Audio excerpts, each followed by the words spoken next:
நான் உங்களை தலைமைச் செயலகத்தை பார்க்கறதுக்கு நல்லா சூம் பண்ணி எடுத்துக்க பாருங்க. உங்களை பார்க்கறது உங்க தலைமைச் செயலகத்தை மனுவை வாங்கி உள்ள வாரேன். ஆனா அமைச்சர் சாமிநாதனோட போய் லெட்டர் வாங்கணும்னு சொல்றாங்க. லெட்டர் வாங்கியிருக்கேன். இங்க பாருங்க, நல்லா பாருங்க. சாமிநாதன் கொடுத்த லெட்ரு நல்லா சூம் பண்ணி எடுத்துக்கப்பா. சாமிநாதன் கொடுத்த லெட்ரு. இது லெட்ரு இருந்தாலும் கூட சாமிநாதன் என்ன கேட்கிறாருன்னா 50,000 ரூபாய் பணம் கேட்கிறாரு. சாமிநாதன் ஆபீஸ்ல 50,000 பணம் கேட்கிறாரு. 50,000 பணம் கொடுத்து கூட அன்னைக்கு சாமிநாதனை பார்க்க முடியாது. ஆனா இன்னைக்கு வீடு வீடா தேர்ந்து போய் சாமிநாதன் போய் மக்களை சந்திக்கிறாரு. ஆனா நான் போய் பாக்குறதுக்கு 50,000 பணம் கேட்டா, பணம் கொடுத்தா தான் நான் உள்ள விடுவேன் சாமிநாதனை பார்க்க அப்படின்னு. உங்களுக்கு நான் அவர் கேட்கிறாரு, எத்தனை கோடி செலவு பண்ணி நான் இந்த அமைச்சர் பதவி வாங்கியிருக்கேன் தெரியுமா? எப்படி நான் உங்களுக்கு சாதாரண முதலமைச்சரை பார்க்கறதுக்கு லெட்டர் கொடுக்க முடியும்? அப்ப என்னத்துக்கு இந்த மனு கொடுக்குறீங்க? முதலமைச்சரை பார்க்கலான்னு எதுக்கு மனு கொடுக்குறீங்க? மனு கொடுக்குறீங்கல்ல. அப்ப எல்லாமே திராவிட மாடல்னு சொல்றது எல்லாமே ஒரு நடிப்பு தான், ஒரு இதுதான். ஆனா நான் சொல்றேன், மக்கள் நல்லா தெரிஞ்சுக்குங்க. முதலமைச்சர் சொல்றது இப்ப ஓட்டுக்காக தான். அடுத்து முதலமைச்சரா வரணும், எடப்பாடியை விடக்கூடாது, நான் வரணும்னு நினைக்கிறாரு. ஆனா மக்களுக்கு அந்த மாதிரி செய்யணும். வீதி வீதியா நின்று போய் இன்னைக்கு போய் ஓட்டு கேட்கிறீங்க. என்னத்துக்கு போய் அசிங்கமா போய் ஓட்டு கேட்கிற? நீ நல்லது செஞ்சீங்கன்னா நீ ஏன் போய் ஓட்டு கேட்கிற? மக்களா உங்களை தேர்ந்தெடுப்பாங்க. நீ செய்யறதே உனக்கு பக்கத்துல எவன் இருக்கானோ அவங்களுக்கு மட்டும்தான் நீ செய்யற. என்ன கூத்துற?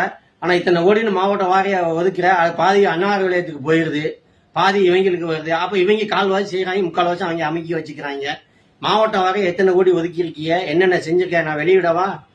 திமுக காரன் நானே உங்களை வெளியே கேட்கிறேன். நானு அசிங்கமா இருக்கு. திராவிட மாடல் அடுத்த ஆட்சிக்கு வந்துச்சு, தமிழ்நாட்டை வித்துருவீங்க. நல்லா கேட்டுக்க, தமிழ்நாட்டை வித்துருவீங்க. நல்லா கேட்டுக்குங்க. இங்க பாருங்க, நான் என் மயங்க கொண்டாந்து சின்ன குழந்தைய கொண்டாந்து மனு கொடுக்குறாங்க. பணம் கொடுக்குற சின்ன குழந்தைய கொடுத்த பணத்தை வாங்கிக்கிற. ரைட்டு. அவங்க அன்னைக்கு நிலைமைக்கு என்ன ஆச்சு? அங்கே சென்னையில பாக்குறாங்கல்ல, அவங்க நீ என்ன பண்ணிருக்கணும்? பெத்த பிள்ளையாவே நினைச்சு நீ என்ன செஞ்சிருக்கணும்? பாப்பா அதை கேட்கிற.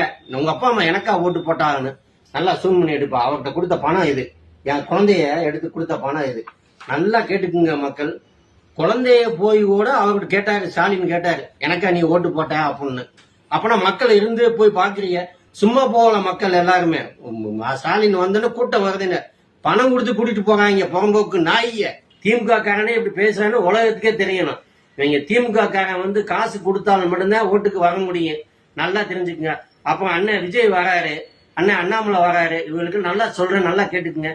பணம் கொடுத்தா மட்டும்தான் தமிழ்நாட்டு மக்கள்கிட்ட நீங்க ஓட்டு வாங்க முடியும், நீங்க முதலமைச்சரா வாங்க முடியும். மனச்சாட்சியை பத்தி தமிழ்நாட்டு மக்கள்கிட்ட பேசாதீங்க, என்னைக்கும் பேசாதீங்க. மக்களுக்கு பணம் இன்னைக்கு ஓட்டுக்கு 5,000 ரூபாய் கொடுத்தா நீ வரலாம். திமுக காரன் இன்னைக்கு 5,000 ரூபாய் கொடுக்க போறேன். நீங்க கொடுப்பீங்களா? காசு பணம் கொடுப்பீங்களா? ஓட்டுக்கு பணம் கொடுப்பீங்களா? கொடுத்தாத்தே நீங்க வரலாம்.